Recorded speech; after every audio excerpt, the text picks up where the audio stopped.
Bismillah, alhamdulillah, wassalatu wassalam ala rasulillah. Amma ba'd. Chers frères, chères sœurs, chers jeunes musulmans, chères jeunes musulmanes, méfie-toi, méfiez-vous de mourir pendant un péché, de mourir pendant une désobéissance, de mourir juste après une désobéissance, juste après un grand et grave péché. Le prophète alayhi salatu wassalam, il dit dans un hadith, يُبْعَثُ كُلُّ عَبْدٍ عَلَى مَا مَاتَ عَلَيْهِ. Le prophète alayhi salatu wassalam dit, chacun sera ressuscité dans l'état où il était au moment de sa mort. Chacun sera ressuscité dans l'état où il était au moment de sa mort. Le hadith est authentique, rapporté par Muslim. Les ulama disent de l'explication de ce hadith, يُبْعَثُ كل عبد أي كل ذكر أو أنثى على ما مات عليه من خير أو شر فهذا عام فعلى كل إنسان أن يحرص على أن يموت على خير الأحوال وفي هذا حث على دوام عمل الصالحات والخيرات فإنه لا يدري أحد متى يموت. Ils disent, le prophète alayhi salatu wasalam dit dans le hadith, chacun sera ressuscité. Chacun ici, cela concerne tout homme et toute femme. Chacun et chacune sera ressuscité selon l'état où il est mort. Que cela soit selon le bon état où il est mort ou selon le mauvais état où il est mort. S'il est mort sur une bonne chose, s'il est mort dans le bien ou s'il est mort dans le mal. Donc cela est général. Cela englobe toute mort. Et donc on déduit de ce hadith que toute personne doit se préoccuper, doit se soucier de mourir dans la meilleure des situations et dans le meilleur des états. Et cela nous incite à pratiquer régulièrement des bonnes actions, à pratiquer régulièrement des adorations, constamment, régulièrement, chaque jour, car aucune personne, aucun d'entre nous ne sait quand est-ce qu'il meurt. Quand est-ce qu'il meurt. Puisque tu ne sais pas quel est le jour de ta mort, donc chaque jour, ça peut être le jour de ta mort.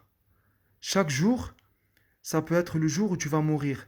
Donc essaye de faire des bonnes actions qui vont t'augmenter tes hasanat, qui vont être sur la balance, qui vont te rapprocher du paradis, t'éloigner de l'enfer.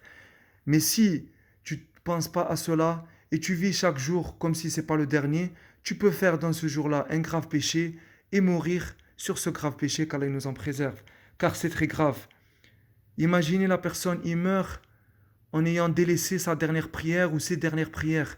Il meurt, ça fait 2 jours, il n'a pas prié, ou il meurt parce qu'il y avait un match, parce qu'il y avait une fête, il n'a pas prié toute la journée. Ça existe. Il y en a dès midi, dès le jour du mariage, dès midi, ils font aucune prière et ils rattrapent tout le lendemain. Coiffeur, cortège, tati. Le jour du mariage, c'est une adoration, c'est un remerciement d'Allah. Comment le jour du mariage, que ce soit le tien ou celui d'un proche, tu délaisses les prières. Le jour d'un match, le jour d'un combat, le jour d'une fête, etc., etc., qu'Allah nous en préserve. Imagine tu meurs en ayant consommé une drogue. Imagine tu meurs pendant ou juste après avoir commis la fornication, etc., qu'Allah nous en préserve. Donc regardez, la personne, il doit penser à cela. Comme la personne, il est ressuscité dans l'état où il est mort. Dans l'état où il est mort, ça fait très peur. Donc la personne, elle peut dire maintenant, comment avoir une bonne fin? Comment avoir une bonne fin? Les ulama disent, le bon début donne la bonne fin. Car, en général, la personne, comme il vit, comme il meurt. Comme dit Cheikh Abdel Karim Al-Khadir, Hafizahullah, Matta'ahullah, Bil-Afi, il dit, Yamoutu l'insan ala ma asha alayh. L'humain, il meurt comme il a vécu. Si tu vis droit, tu vis dans la prière, tu vis dans les mosquées, tu vis dans l'évocation d'Allah, tu vis dans les invocations, tu vis droit, tu vas mourir droit. Maintenant, tu vis en zigzagant. Tu vis un jour tu pries, 10 jours tu pries pas. Tu vis dans le péché. Tu vis en fumant tous les jours, en consommant de la drogue tous les jours. Tu vis... C'est fort probable que tu vas mourir comme cela. Qu'Allah nous en préserve. C'est pour ça que Ibn Rajab rahimahullah dit, on craint pour celui qui commet des grands péchés, qu'à l'agonie, sa foi faiblit ou qui perd la foi à la fin de sa vie, qu'Allah nous en préserve, ou qu'il ait une mauvaise fin. En effet, qu'il ait une mauvaise fin, ou il va beaucoup souffrir pendant l'agonie, ou il va avoir une mauvaise fin, et qu'Allah nous en préserve. Et les ulama disent aussi, pour avoir une bonne fin, la personne il fait des doigts. En effet, Yusuf alayhi salam, il a dit Tawaffani musliman walhaqni bis salihin. Fais-moi mourir musulman et fais-moi rejoindre les vertueux. Regardez, il a fait doua. Aussi, on rapporte de beaucoup de salaf, il disait Allahumma mitni al islam wa sunnah. Allahumma, ça veut dire Ya Allah, oh Allah, fais-moi mourir sur l'islam et la sunna. Et parmi les doigts prophétiques, le prophète alayhi salatu salam il disait Allahumma hfazni bil islami qa'iman, wa hfazni bil islami qa'idan, wa hfazni bil islami raqida.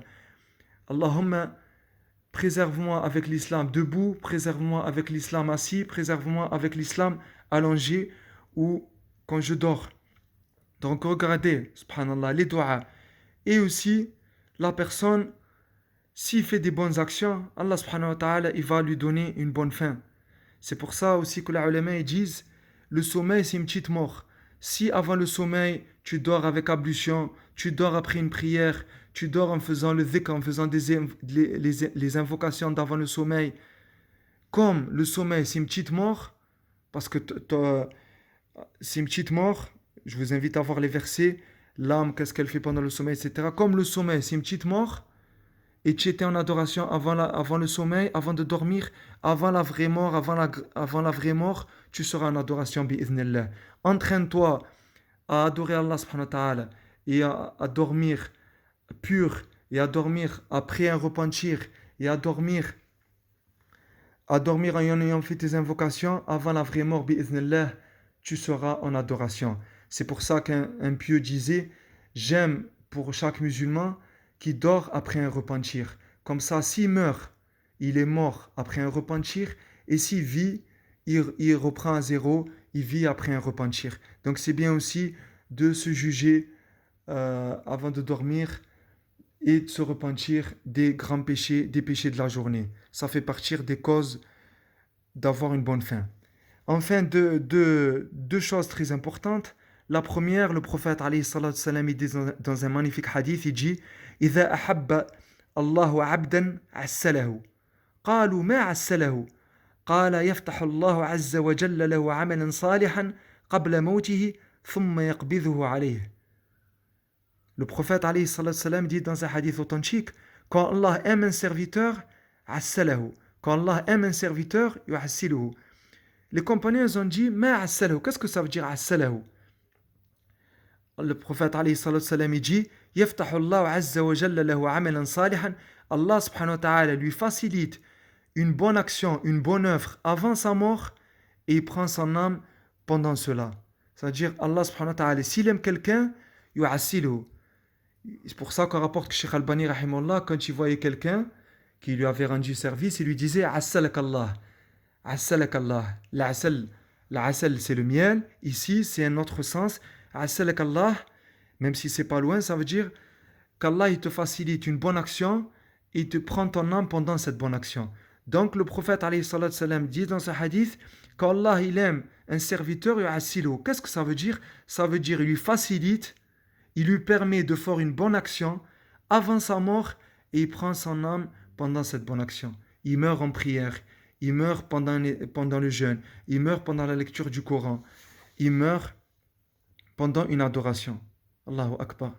Regardez. Et comme il est mort, comme il sera ressuscité. Magnifique. Les gens qui meurent martyrs, les gens qui meurent... Je vous invite à voir les très beaux hadiths sur cela. Autre belle chose aussi, qui nous incite aussi à faire des bonnes actions, une déduction des salaf, Ibn Rajab rahimahullah dit كان السلف يرون أن من مات عقب عمل صالح كصيام رمضان أو بعد حج أو عمرة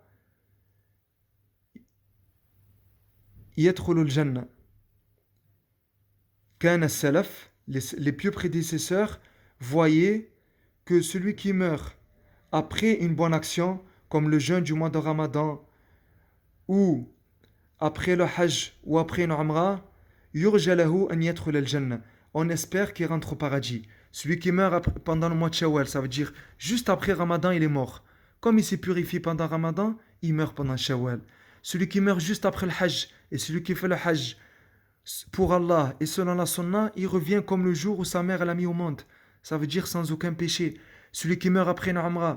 Donc les salafs, très belle déduction, ils voyaient que celui qui meurt après une adoration, après le Ramadan, après le Hajj, après la Umrah, on espère pour lui qu'il rentre au paradis.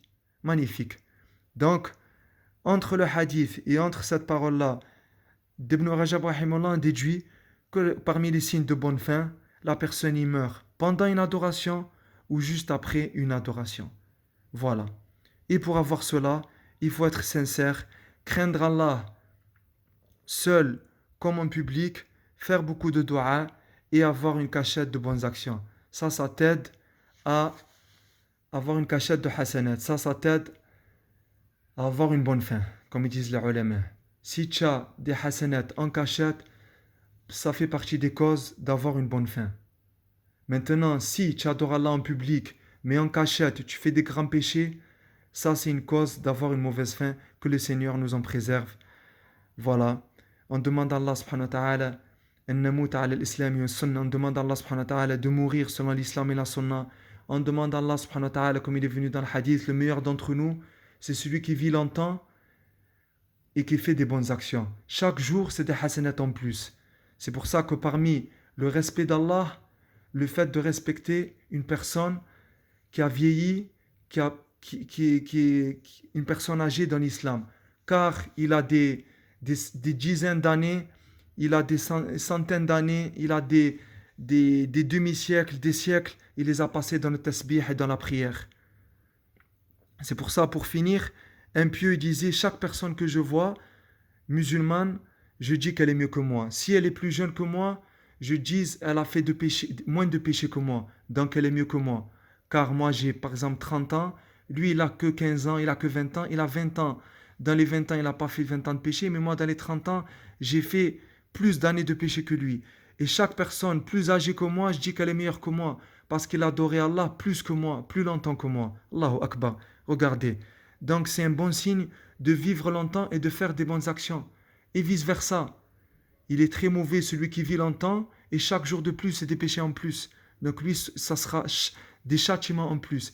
Comme le musulman qui vit longtemps, ça sera des hasanats en plus. Qu'Allah nous préserve, qu'Allah nous donne une bonne fin.